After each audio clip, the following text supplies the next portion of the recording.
spiegare ai bambini la trasformazione che ha subito il paesaggio urbano odierno grazie alle opere di bonifica realizzate dall'instancabile attività e passione dei loro antenati.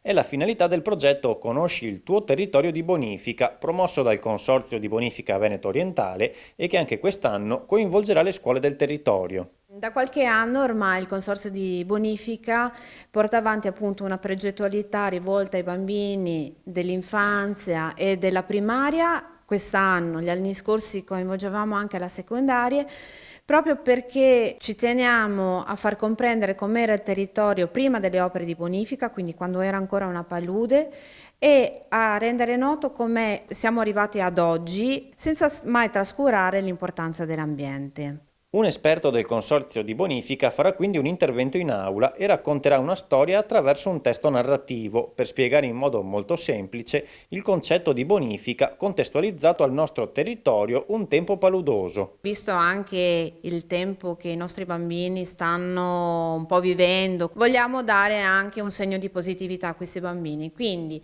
al termine del progetto consegneremo dei semini, simbolo di nuova vita, ma anche per insegnargli a tutelare il loro ambiente prendendosene cura. Le scuole hanno tempo fino al 30 ottobre per aderire al progetto, basta scaricare il documento su www.bonificavenetoorientale.it nella sezione del progetto scuole e inviarlo al nostro protocollo consorziale.